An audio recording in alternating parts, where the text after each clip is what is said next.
नमस्कार साथियों आज जो है ये विलियन नाम के चैप्टर का 7वां लेक्चर है।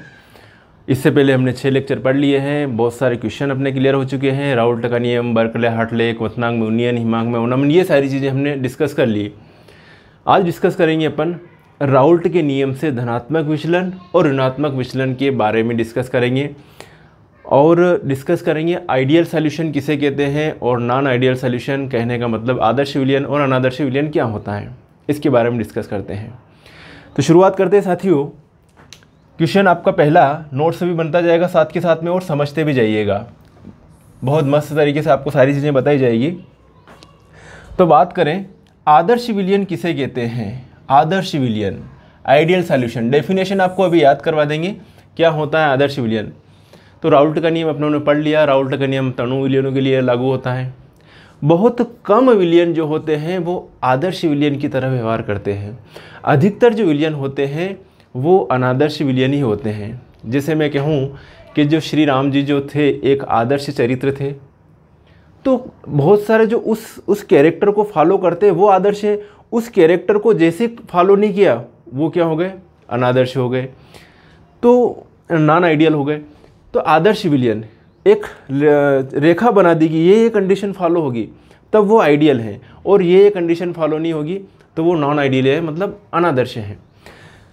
तो यहाँ पे जैसे विलयनों में बात करें कि आदर्श विलयन और अनादर्श विलयन, तो वे विलयन जो सभी सांद्रताओं और सभी तापों पर राउल्ट के नियम का पालन करते हैं आदर्श विलयन कहलाते हैं।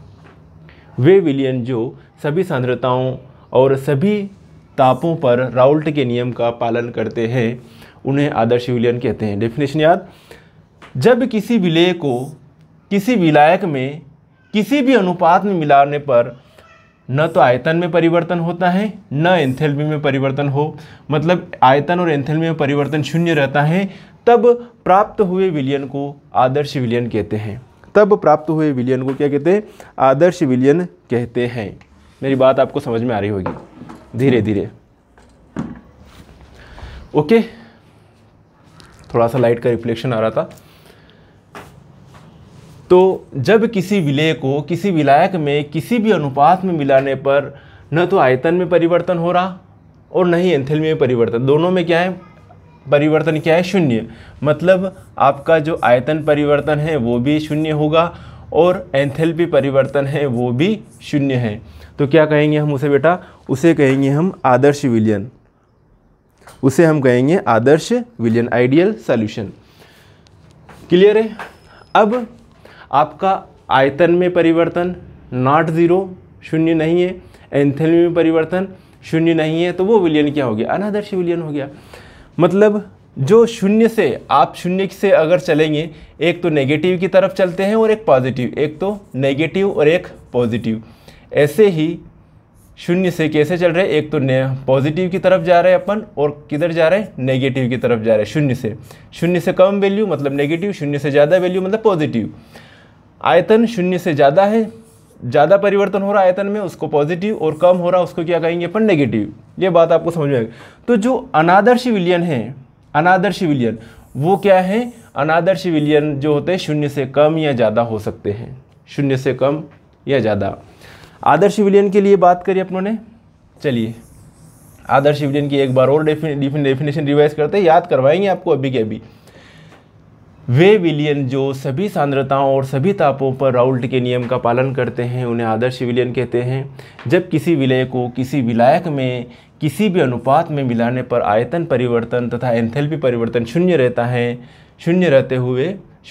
है, तब प्राप्त हुए विलयन को आदर्श विलयन कहते हैं। तब प्राप्त हुए विलयन को आदर्श विलयन कहते हैं। अब अनादर्श विलयन की डेफिनेशन पढ़िए जल्दी से।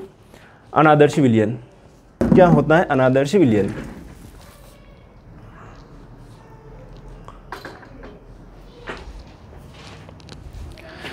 अनादर्श विलयन, कुछ ही विलयन आदर्श विलयन के समान व्यवहार प्रदर्शित करते हैं।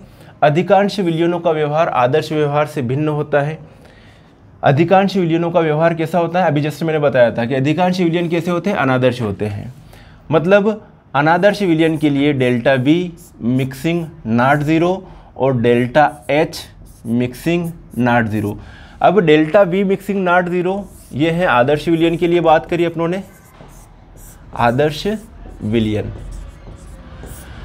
अनादर्श विलयन, नॉन आइडियल सॉल्यूशन, अनादर्श विलयन।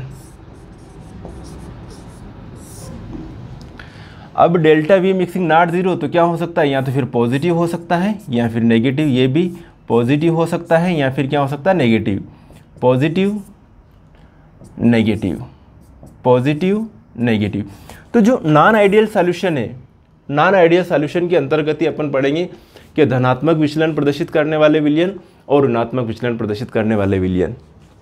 कुछ ही विलयन आदर्श विलयन के समान व्यवहार प्रदर्शित करते हैं, अधिकांश विलयनों का व्यवहार आदर्श व्यवहार से भिन्न होता है। ऐसे विलयनों को वास्तविक या अनादर्श विलयन कहते हैं। क्या कहते हैं, अनादर्श विलयन को वास्तविक विलयन भी कहते हैं, वास्तविक या अनादर्श विलयन कहते हैं।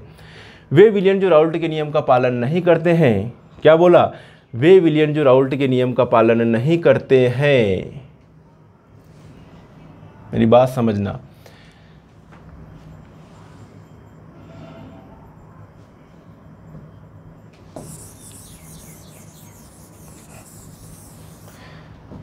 वे विलयन जो राउल्ट के नियम का पालन नहीं करते हैं, जिसके बनने पर आयतन और एंथैल्पी दोनों में परिवर्तन होता है, अनादर्श विलयन कहलाते हैं। लिखिए, डेफिनेशन लिखिए, अनादर्श विलयन किसे कहते हैं। तो कुछ ही विलयन आदर्श विलयन के समान व्यवहार प्रदर्शित करते हैं, अधिकांश विलयनों का व्यवहार आदर्श व्यवहार से भिन्न होता है ना। ऐसे विलयनों को वास्तविक या अनादर्श विलयन कहते हैं। वे विलयन जो राउल्ट के नियम का पालन नहीं करते हैं तथा जिसके बनने पर आयतन और एंथैल्पी दोनों में परिवर्तन होता है, उन्हें क्या कहते हैं, अनादर्श विलयन कहते हैं। मेरी बात आपको समझ में आ गई होगी। अब ये तो हो गए सामान्य डेफिनेशन। अब इनमें डिफरेंस, आदर्श विलयन और अनादर्श विलयन की बात हो गई। अब अनादर्श विलयन में जो दो टाइप्स है, धनात्मक विचलन प्रदर्शित करने वाले विलयन और ऋणात्मक विचलन प्रदर्शित करने वाले, ये अनादर्श विलयन के ही दो प्रकार हैं, धनात्मक विचलन और ऋणात्मक विचलन। अब धनात्मक विचलन और ऋणात्मक विचलन क्या होता है, विलयन का, लिखिएगा, विलयन का वाष्प दाब एवं घटकों के आंशिक वाष्प दाब का मान राउल्ट के नियम द्वारा परिकलित मान से यदि अधिक हो तो वो विलयन क्या कहलाएंगे, धनात्मक विचलन प्रदर्शित करने वाले विलयन।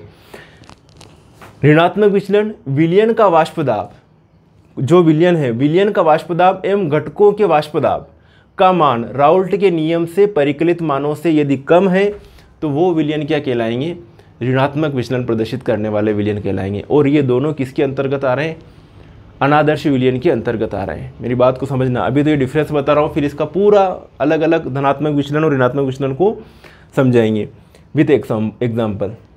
ओके, मेरा कहने का मतलब है कि यदि अपन आदर्श विलयन और अनादर्श विलयन की जब बात करेंगे तो एक जैसे कि एक घटक ये है और एक घटक ये है, ठीक है, और ये जो है इस तरीके से उस विलयन का वाष्प दाब है, माना कि थोड़ा सा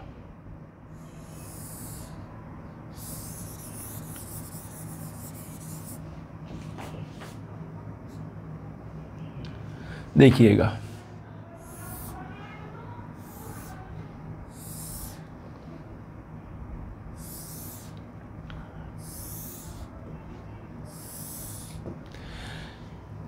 ये है राउल्ट के नियम के हिसाब से, किस हिसाब से, राउल्ट के नियम के हिसाब से बता रहा हूं मैं।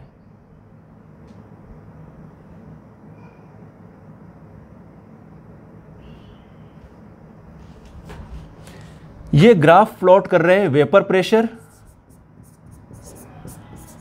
वाष्प दाब और किसके बीच, मोल प्रभाज के बीच, मोल प्रभाज। इधर एक घटक है एक्स ए, इधर घटक है दूसरा एक्स बी, ठीक है। यहाँ पर एक्स ए के मोलों की संख्या 1 है और एक्स बी की संख्या है 0। यहाँ पर घटक बी के मोलों की संख्या जो है वो है, ऐसे चलेंगे तो 0 है, और यहाँ पर एक्स बी की संख्या मान लें अपन 1 मान लें, मोलों की संख्या। मेरी बात सुनना, अब जो है दो घटक है, घटक ए का वाष्प दाब मान लो PA और घटक बी का वाष्प दाब क्या मान लो, PB मान लो। टोटल वाष्प दाब क्या है, P मान लो। इस कंडीशन में होगा क्या मेरे बेटे, ये है राउल्ट के नियम के हिसाब, एक घटक का वाष्प दाब ये है, दूसरे घटक का वाष्प दाब ये है और विलयन का वाष्प दाब ये हो जाएगा, टोटल वाष्प दाब ये हो जाएगा। लेकिन यदि राउल्ट के नियम से धनात्मक विचलन प्रदर्शित कर रहे हैं तो जो घटक ए का जो वाष्प दाब है, घटक ए का जो वाष्प दाब है वो क्या हो जाएगा, कम हो जाएगा। इसी प्रकार घटक बी का भी वाष्प दाब में क्या आ जाएगी, कमी आ जाएगी। इसी प्रकार से जो टोटल विलयन के वाष्प दाब में भी क्या आ रही, कमी आ रही है। तो इस कंडीशन में ये जो ग्राफ है ये किसको शो कर रहा है, ऋणात्मक विचलन को। किसको शो कर रहा है, ऋणात्मक विचलन को प्रदर्शित करेगा, ऋणात्मक विचलन को। और यदि बेटा जी ये जो है ये घटक ए का वाष्प दाब भी बढ़ जाए, घटक बी का वाष्प दाब भी बढ़ जाए और विलयन का वाष्प दाब भी बढ़ जाए तो उसको कहेंगे अपन धनात्मक विचलन। धनात्मक विचलन शो कर रहा है, विचलन। ठीक है, एक ही ग्राफ में, एक ही इसमें सारी चीज़ें बता दी मैंने। मतलब सिंपल वे में ये कहें कि राउल्ट के नियम जो लागू होता है वो आदर्श विलयनों के लिए लागू होता है। उसमें घटक ए का वाष्प दाब, घटक बी का वाष्प दाब और ये विलयन का वाष्प दाब हो गया, टोटल वाष्प दाब ये हो गया राउल्ट के नियम के लिए। राउल्ट के नियम से कुछ विलयन धनात्मक विचलन प्रदर्शित करते हैं, कुछ विलयन ऋणात्मक विचलन प्रदर्शित करते हैं। और ये धनात्मक और ऋणात्मक विचलन प्रदर्शित करने वाले विलयनों को क्या कहते हैं अपन, अनादर्श विलयन कहते हैं, नॉन आइडियल सॉल्यूशन कहते हैं। देखिए जो मैंने बताया वही बातें हैं, पूरा लेक्चर देखना, पूरा सब तब समझ में आ जाएगा, आधा अधूरा मत छोड़ना। धनात्मक विचलन, विलयन का वाष्प दाब एवं घटकों के आंशिक वाष्प दाब का मान राउल्ट के नियम द्वारा परिकलित मान से अधिक होता है तो धनात्मक विचलन। विलयन का वाष्प दाब एवं घटकों के वाष्प दाब का मान राउल्ट के नियम से परिकलित मानों से कम होता है तो उसे क्या कहते हैं, तब ऋणात्मक विचलन होता है। क्या होता है, ऋणात्मक विचलन होता है। इसमें टोटल वाष्प दाब जो है, वाष्प दाब क्या होगा, अधिक होगा PA प्लस PB से, और यहाँ पर वाष्प दाब जो है वो क्या होगा, कम होगा, किससे, PA प्लस PB से। ओके, यहाँ पर कम हो जाएगा, PA प्लस PB से क्या हो जाएगा, कम हो जाएगा। मिलाने पर दो विलय और विलायक को मिलाने पर वाष्प दाब में क्या हो गई, कमी आ गई, तो ऋणात्मक विचलन। वाष्प दाब में क्या हो गई, बढ़ोतरी हो गई, तब हम उसे क्या कहेंगे, धनात्मक विचलन। मेरी बात सुनना, क्या बात करें कि एक निश्चित संगठन पर विलयन का वाष्प दाब अधिकतम तथा क्वथनांक क्या होता है, निम्नतम होता है। वाष्प दाब इसमें क्या है, अधिकतम। अगर वाष्प दाब में बढ़ोतरी हो रही है तो सिंपल है कि क्वथनांक में क्या हो रही है, कमी हो रही है। मतलब आसानी से वाष्प बन रही है गर्म करने पर तो क्वथनांक कम देना पड़ रहा है, कम गर्म करना पड़ रहा है, तो वाष्प दाब में बढ़ोतरी हो रही तो क्वथनांक में क्या होगी, कमी। ये सिंपल बात है। वाष्प दाब अधिकतम तथा क्वथनांक निम्नतम होता है, अर्थात निम्न क्वथनांकी एज़ोट्रॉप बनते हैं। ये जो बनेगा कौन सा बनेगा, निम्न क्वथनांकी एज़ोट्रॉप बनेगा, जिसका क्वथनांक क्या होगा, कम होगा। घटकों के क्वथनांक से क्या होगा, इनका क्वथनांक क्या होगा, कम होगा। निम्न क्वथनांकी, एक निश्चित संगठन पर विलयन का वाष्प दाब न्यूनतम तथा क्वथनांक क्या हो जाएगा, उच्चतम हो जाएगा। तो ये जो है बनाएंगे उच्च क्वथनांकी एज़ोट्रॉप बनाएंगे। ठीक है, यहाँ पर बच्चे बहुत कंफ्यूज होते हैं, बड़ी एग्जाम में क्वेश्चन पूछा जाता है कि जो धनात्मक विचलन प्रदर्शित करने वाले कौन सा क्वथनांकी एज़ोट्रॉप बनाते हैं, तो उच्च क्वथनांकी एज़ोट्रॉप बनाते हैं। ये वाले क्या बनाएंगे, निम्न क्वथनांकी एज़ोट्रॉप बनाएंगे। कौन, ये जो है ऋणात्मक विचलन धनात्मक विचलन प्रदर्शित करने वाले निम्न क्वथनांकी एज़ोट्रॉप बनाएंगे, और जो ऋणात्मक विचलन प्रदर्शित करेंगे वो उच्च क्वथनांकी एज़ोट्रॉप बनाएंगे। ठीक है, अब बात करें, है ना, ये धनात्मक विचलन प्रदर्शित करने वाले, धनात्मक की बात करें, धनात्मक विचलन, और इधर है अपन ऋणात्मक विचलन। ऋणात्मक विचलन समझ में आ जाएगा धीरे धीरे बेटा, कॉम्प्लिकेटेड चीज़ें हैं, ऐसे ही समझ में आएगी। दूसरा पॉइंट है V बराबर VA प्लस VB, विलयन बनने पर आयतन में प्रसार होता है। मतलब आयतन में प्रसार होता है तो डेल V का मान क्या होगा बेटा, धनात्मक होगा। डेल V का मान वैल्यू क्या होगी बेटा, धनात्मक होगी। मेरी बात आप समझे, डेल V का मान क्या होगा, धनात्मक होगा। आगे बात करते हैं, विलयन बनने पर आयतन में संकुचन होता है। आयतन में क्या होता है, संकुचन होता है। तो V का जो मान होगा वो आयतन में क्या होगी, कमी। मतलब डेल V का मान क्या आ जाएगा, ऋणात्मक आ जाएगा। डेल V का मान क्या आ जाएगा, ऋणात्मक आ जाएगा। नेक्स्ट पॉइंट, इस प्रकार के विलयन बनने पर ऊष्मा क्या होती है, अवशोषित। और यदि ऊष्मा अवशोषित हो रही है तो डेल H का मान हमेशा क्या आएगा, धनात्मक होगा। इस प्रकार के विलयन में ऊष्मा उत्पन्न होती है और ऊष्मा उत्पन्न हो रही मतलब उत्सर्जित हो रही है, तो उस कंडीशन में डेल एच का मान क्या आएगा? ऋणात्मक आएगा। क्या आएगा? ऋणात्मक आएगा। शुद्ध अवयवों के अणुओं के मध्य आकर्षण बल की तुलना में विलयन के अणुओं के मध्य आकर्षण बल क्या होता है? न्यूनतम होता है। शुद्ध अवयवों के अणुओं के मध्य आकर्षण बल की तुलना में विलयन के अणुओं के मध्य आकर्षण बल क्या होता है? न्यूनतम होता है। विलयन के अणुओं के मध्य आकर्षण बल क्या होता है? न्यूनतम होता है। कहने का मतलब, ध्यान से समझना, कहने का मतलब ये है कि एक तो है आपके पास विलेय है, ठीक है, एक है विलायक है। विलेय और विलायक, विलेय के पार्टिकल मतलब ए और विलायक के पार्टिकल मतलब बीबी, ठीक है। अब ए और ए के मध्य क्या होगा? आकर्षण होगा बेटा। ए बीबी और बीबी के मध्य भी आकर्षण होता है, ओके। और जब विलयन बन जाए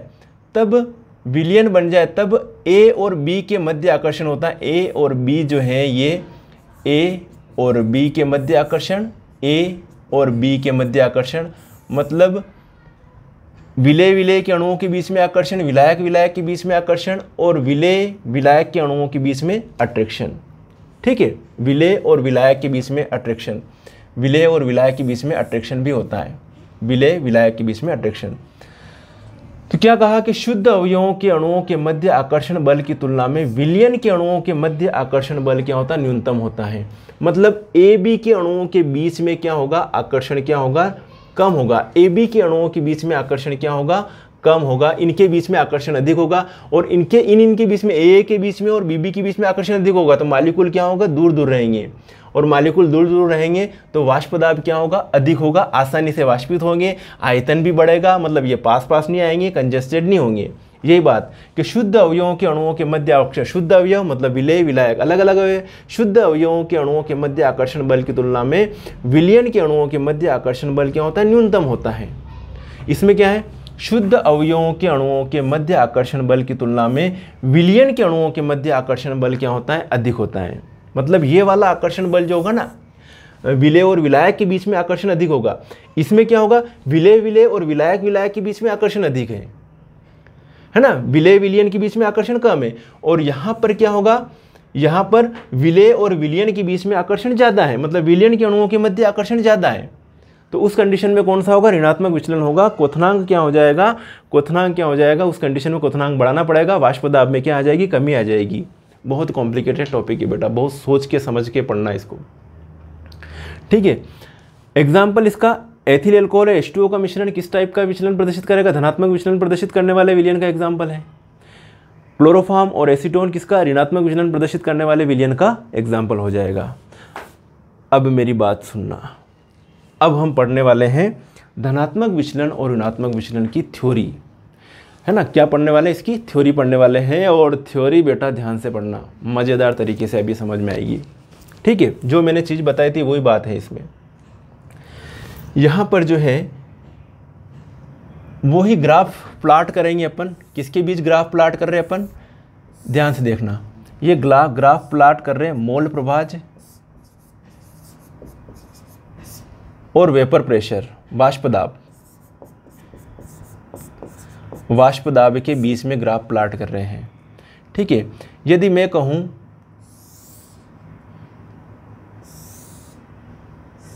ये कंडीशन है राउल्ट के नियम के लिए, ये घटक, ठीक है, ये घटक ए हो गया और ये घटक बी के लिए वाष्प दाब हो गया राउल्ट के नियम की कंडीशन में।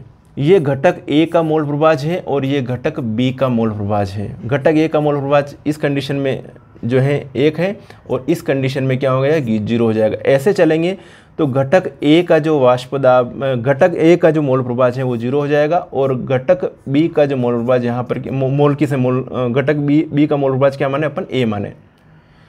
ध्यान से सुनिएगा, बहुत इंटरेस्टेड है। अब यदि ये राउल्ट के नियम से धनात्मक विचलन प्रदर्शित करेगा तो आपको जो ग्राफ धनात्मक विचलन की बात कर रहे थे आपको ऐसे मिलेगा, ये इस तरीके से।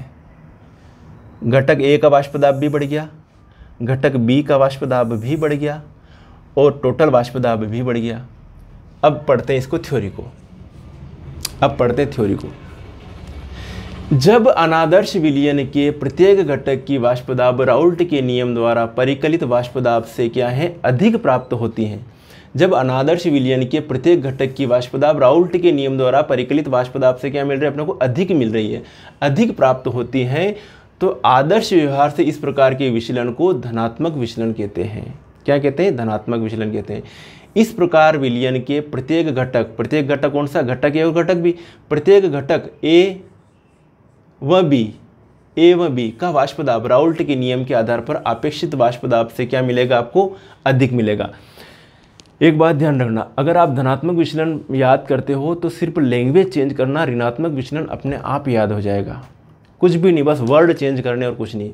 इसके बाद उसकी थ्योरी पढ़ना और कंपैरिजन करना, आपको एक के साथ दूसरा क्वेश्चन फ्री मिलेगा। ठीक है। धनात्मक विचलन उन विलयनों द्वारा प्रदर्शित किया जाता है जिनमें विलायक अपन यहाँ पर विलायक के मालिक्यूल को क्या मान रहे हैं? विलायक को मान लिया अपनों ने, विलायक को क्या मान लिया? ए, विलायक को क्या मान लिया? ए।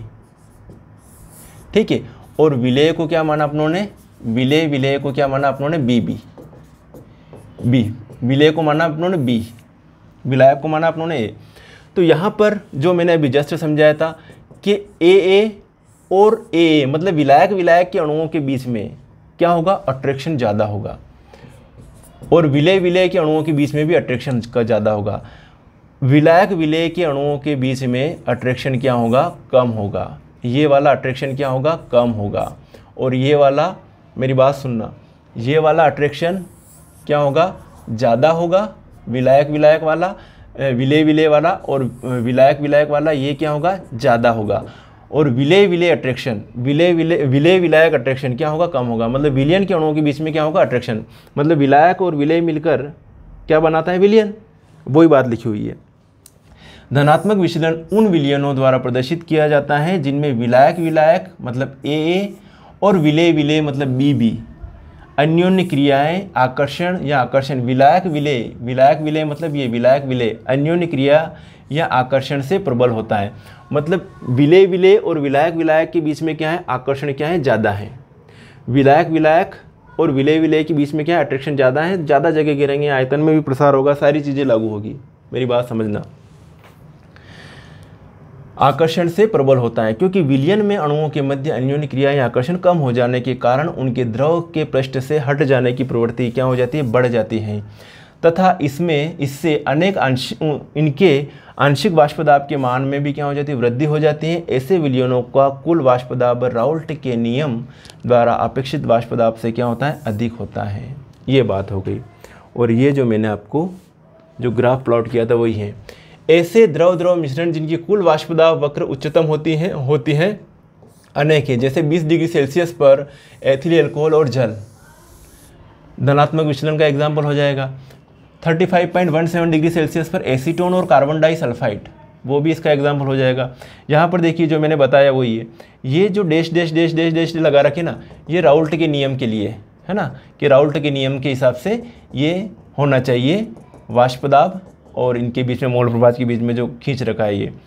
अब देखो राउल्ट के नियम से धनात्मक विचलन प्रदर्शित कर रहे हैं भाई साहब, क्या कर रहे हैं? धनात्मक विचलन। तो धनात्मक विचलन प्रदर्शित करने के लिए ये वाली लाइन खींच ली अपनों ने। ये जो है ये भी धनात्मक विचलन प्रदर्शित करेगा। ये टोटल धनात्मक विचलन, ये आइडियल सॉल्यूशन के लिए आदर्श विलयन से क्या है? आदर्श विलयन का जो वाष्प दाब होना चाहिए उससे वाष्प दाब क्या हो रहा है? अधिक हो रहा है, ज़्यादा वाष्प दाब मिल रहा है, ज़्यादा वेपर प्रेशर मिल रहा है। ठीक है। और वाष्प दाब में बढ़ोतरी हो रही है तो मतलब उस विलयन को गर्म करेंगे तो उसका क्वथनांक में क्या हो जाएगी? कमी आ जाएगी। क्वथनांक क्या हो जाएगा? कम होगा। मतलब ये जो धनात्मक विचलन प्रदर्शित करने वाले विलयन क्या कहलाते हैं? निम्न क्वथनांकी एज़ोट्रॉप सॉल्यूशन है ना। धनात्मक वाले निम्न क्वथनांकी एज़ोट्रॉप सॉल्यूशन बनाते हैं ये। चलिए, तो ये चीज़ें मैंने बता दी। ये जो है ये मैं बता देता हूँ, लिख लेता हूँ एक बार और।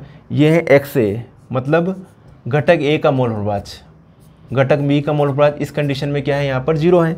ऐसे देखते हैं इस साइड से ऐसे देखा जाता है। ये XB यहाँ पर क्या है? 1 है और XA क्या है? यहाँ पर 0 है। ठीक है। ये टोटल वाष्प दाब घटक ए का प्लस घटक बी का। ठीक है। टोटल क्या हो गया, बढ़ गया। किसके बीच ग्राफ प्लॉट किया गया है, मोल प्रभाज, सॉरी यहाँ पे लिखना रह गया, मोल प्रभाज, मोल प्रभाज और वेपर प्रेशर के बीच में ये ग्राफ प्लॉट किया गया। ध्यान रखना साथियों, नोट से इससे बनाना और बुक्स का सहारा भी लेते जाना साथ के साथ में, ताकि जो है आप जो भी टॉपिक करो वो पूरा कंफर्म तरीके से पक्का करके छोड़ो, है ना। चलिए आई बात समझ में। अब राउल्ट के नियम से ऋणात्मक विचलन प्रदर्शित करने वाले, तो ये जो है ये ग्राफ देखिए आप, सिंपल जो मैंने शुरुआत में बता चुका हूँ, ये ग्राफ देखिए, ये है आइडियल सॉल्यूशन के लिए लाइन, किसके लिए, आइडियल आदर्श विलयन के लिए, ये है आदर्श विलयन के लिए लाइन, ये है आदर्श विलयन के लिए, ठीक है। अब ऋणात्मक विचलन शो कर रहा है तो वाष्प दाब क्या हो जाएगा, ये घटक बी है ना, घटक बी का वाष्प दाब ये कम हो रहा है, इधर घटक ए है तो घटक ए का वाष्प दाब में भी क्या हो रही है, कमी आ रही है, टोटल वाष्प दाब में भी क्या हो गई, कमी आ गई, टोटल वाष्प दाब में भी क्या हो गई, कमी आ गई। मेरी बात सुनना, ये घटक ए का मोल प्रभाज और यहाँ पर इस कंडीशन में घटक ए का मोल प्रभाज क्या होगा, 0 होगा। यहाँ घटक बी है, इसका मोल प्रभाज क्या है, 0 है। यहाँ घटक बी जो है उसका मोल प्रभाज क्या होगा, 1 होगा, ठीक है। घटक बी का जो है वाष्प दाब क्या हो रहा, कम हो रहा, घटक बी का जो वाष्प दाब है वो क्या कम हो रहा है, इधर घटक ए का वाष्प दाब क्या हो रहा, कम हो रहा, टोटल वाष्प दाब जो है वो भी क्या हो रहा, कम हो रहा। ग्राफ प्लाट किया आप लोगों ने वेपर प्रेशर और किसके बीच, मोल प्रभाज के बीच ग्राफ प्लाट किया। ये जो ग्राफ है वो किसको शो कर रहा है, राउल्ट के नियम से ऋणात्मक विचलन, है ना, राउल्ट के नियम से ऋणात्मक विचलन दर्शाने वाला वाष्प दाब वक्र है ये, ठीक है। राउल्ट के नियम से ऋणात्मक विचलन दर्शाने वाला वाष्प दाब वक्र, राउल्ट के नियम से ऋणात्मक विचलन दर्शाने वाले अनादर्श विलयन के व्यवहार को समझाइए। चलिए तो ये जो है, अब वो थ्योरी पढ़ लेते जो अपनों ने बात करी थी, वो क्यों बातें हैं, उसका उल्टा जो अपनों ने धनात्मक विचलन प्रदर्शित करना उसकी थ्योरी पढ़ी थी ना धनात्मक विचलन की, उसका उल्टा है ये बेटा, क्या है, उसका अपोजिट है, आपको याद हो जाएगा अभी।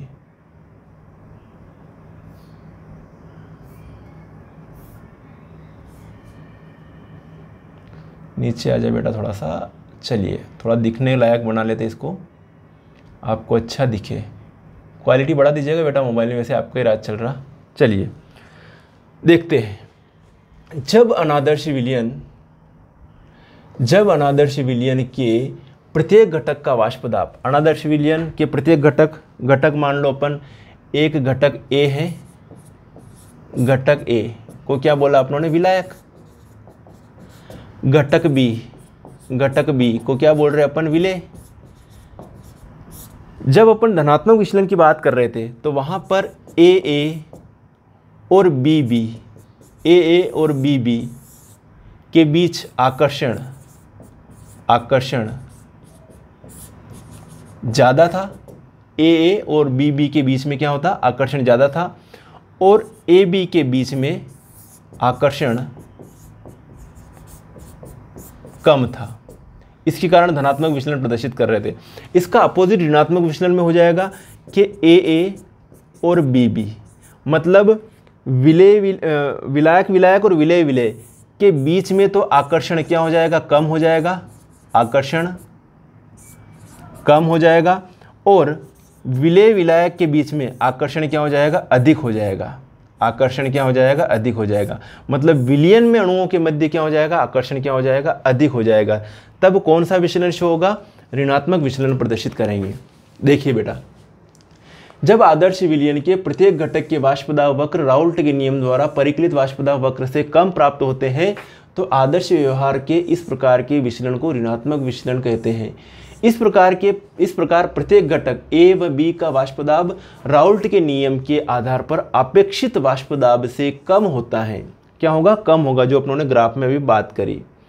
क्या होता है, कम होता है। मेरी बात सुनना, कम होता है। ऋणात्मक विचलन उन विलयनों द्वारा प्रदर्शित किया जाता है जिनमें विलायक मतलब विलायक और विलेय अन्योन्य क्रिया या आकर्षण विलायक विलेय अन्योन्य क्रिया या आकर्षण से क्या होती है, कम होती है। मतलब विलायक और विलेय के अणुओं के बीच में आकर्षण क्या होता है, कम होता है ऋणात्मक विचलन की कंडीशन में। ओके।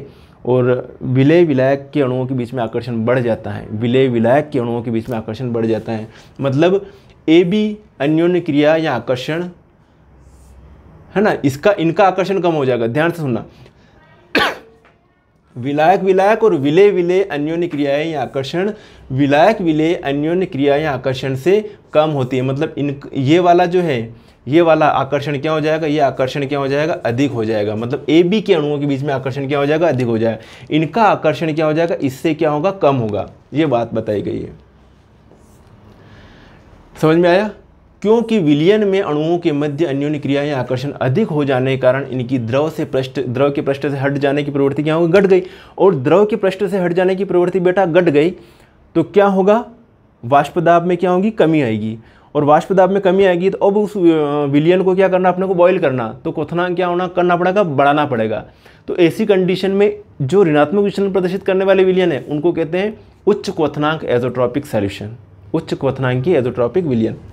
मेरी बात आपको समझ में आ गई होगी, ठीक है। वापस से एक बार रीडिंग करते हैं।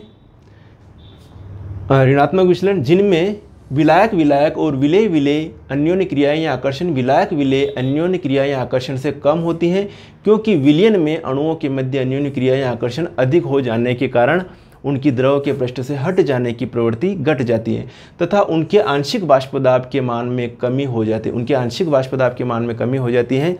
ऐसे विलयनों का कुल वाष्प दाब राउल्ट के नियम द्वारा अपेक्षित कुल वाष्प दाब के मान से क्या होता है, कम होता है। तो ये थ्योरी है, आप इसका स्क्रीनशॉट लीजिएगा और जो जो मैंने कहा नोट्स बनाइएगा साथ के साथ में, तभी आपको इस चीज़ का फ़ायदा होगा। अब इसके एग्जाम्पल देखते हैं। एग्जाम्पल्स देखिए, एग्जाम्पल इसके जो एग्जाम्पल हैं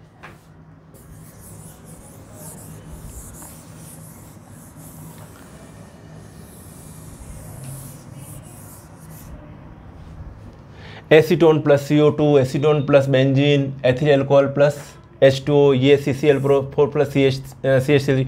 ये जो एग्जाम्पल हैं ये है धनात्मक विचलन प्रदर्शित करने वाले। सॉरी, इसको वापस से आपके लिए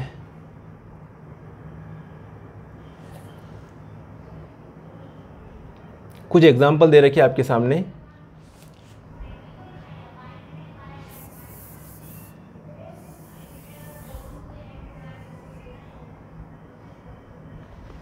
बेटा कुछ एग्जाम्पल दे रखे हैं। ये जो है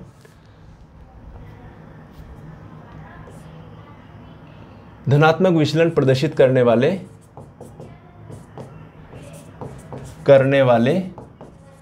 विलयन, धनात्मक विचलन प्रदर्शित करने वाले विलयन, ये एसीटोन CO2, एसीटोन ये benzene, ethyl alcohol H2O, CCl4 CHCl3 acetone और ये। और ऋणात्मक विचलन प्रदर्शित करने वाले विलयनों के उदाहरण क्लोरोफॉर्म और बेंजीन, एसीटोन और एनिलीन, क्लोरोफॉर्म और ये डाई एथिल ईथर, ये है ऋणात्मक विचलन प्रदर्शित करने वाले विलयनों के उदाहरण। HNO3 प्लस H2O, ये ऋणात्मक विचलन प्रदर्शित करने वाले विलयनों के उदाहरण। और ये जो है ये कौन से, धनात्मक विचलन प्रदर्शित करने वाले विलयनों के उदाहरण। एक चीज़ और ध्यान रखना, ऋणात्मक विचलन प्रदर्शित करने वाले विलयनों के क्वथनांक क्या हो जाते हैं, घट जाते हैं। क्या हो जाते हैं, घट जाते हैं। और धनात्मक विचलन वाले विलयनों के क्या हो जाते हैं, क्वथनांक क्या हो जाते हैं, बढ़ जाते हैं। क्वथनांक क्या हो जाते हैं, बढ़ जाते हैं। मेरी बात आपको समझ में आई होगी। मतलब क्वथनांक क्या हो जाते हैं, बढ़ जाते हैं। उच्च क्वथनांक की विलयन बनाते हैं कौन, ऋणात्मक विचलन प्रदर्शित करने वाले। और धनात्मक विचलन वाले विलयनों के क्वथनांक क्या हो जाते हैं, घट जाते हैं। मतलब वाष्प दाब बढ़ जाता है तो क्वथनांक घट जाएगा, ठीक है। धनात्मक की कंडीशन में क्या होता है, वाष्प दाब क्या हो जाता है, बढ़ जाता है। और वाष्प दाब अगर बढ़ गया तो क्वथनांक क्या हो जाएगा, घट जाएगा। और वाष्प दाब यदि घट गया तो क्वथनांक क्या हो जाएगा, बढ़ जाएगा। एक दूसरे के अपोजिट होता है ये चीज़ें। तो साथियों, आज का जो ये टॉपिक था ना, कोशिश कीजिएगा समझने की। बहुत कॉम्प्लिकेटेड टॉपिक था और बहुत ही मैंने बेहतरीन तरीके से आपके लिए कोशिश करी, बहुत बेहतरीन तरीके से आपको समझाने की कोशिश करी। मतलब आदर्श और अनादर्श विलयन क्या होता है ये समझाया। अनादर्श विलयन में धनात्मक विचलन और ऋणात्मक विचलन क्या होता है, इनके बीच में डिफरेंस की बात करी। और फिर इनका जो पूरा वर्णन समझाया गया है कि ये धनात्मक विचलन इस कंडीशन में इसको कहेंगे, ऋणात्मक विचलन इस कंडीशन में इसको कहेंगे। तो आप जो है इसका जो पूरा स्क्रीनशॉट लीजिएगा और पूरा जो है याद कीजिएगा इसको, है ना, मेहनत कीजिएगा। मतलब सरल टॉपिक के साथ साथ में कुछ कठिन टॉपिक भी अपने को करने ज़रूरी है, तभी जाके अपने जो है परसेंटेज और पूरा नॉलेज हो पाएगा। ठीक है, ऐसा नहीं कि ये जो टॉपिक है अपन छोड़ दें इसको, कॉम्प्लिकेटेड है लेकिन मज़ेदार टॉपिक है। ऐसे टॉपिक बहुत कम लोग करवाते हैं यूट्यूब पर, सरल सरल टॉपिक तो हर कोई करवा देगा।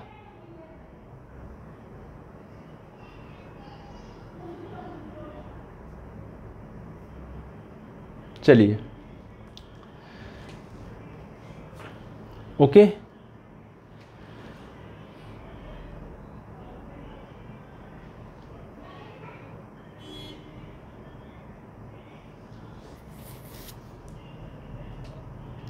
ये सारी चीज़ें आज अपनों ने पढ़ी।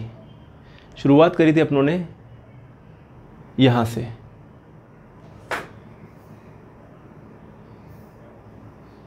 आदर्श विलयन क्या होता है, अनादर्श विलयन क्या होता है, ये डिस्कस करी। फिर हमने धनात्मक विचलन प्रदर्शित करने वाले विलयन और ऋणात्मक विचलन प्रदर्शित करने वाले विलयन के बीच में डिफरेंस पढ़ा, अच्छी तरह से डिफरेंस पढ़ा। फिर हमने बात करी कि राउल्ट के नियम से धनात्मक विचलन दर्शाने वाले अनादर्श विलयन को समझाइए। फिर हमने बात करी कि राउल्ट के नियम से ऋणात्मक विचलन दर्शाने वाले अनादर्श विलयन के व्यवहार को समझाइए। ये पूरा जो है क्वेश्चन कंप्लीट। ओके, तो साथियों अच्छी तरह से प्रिपरेशन कीजिएगा और नोट्स बनाइएगा, और अगर वीडियो देखिए तो पूरा देखिए, कॉपी पेन लेके बैठे तभी आपको पूरा मज़ा आएगा। ओके साथियों, मिलेंगे फिर नेक्स्ट वीडियो में, तब तक के लिए bye. Thank you so much for watching. जय हिंद, जय भारत।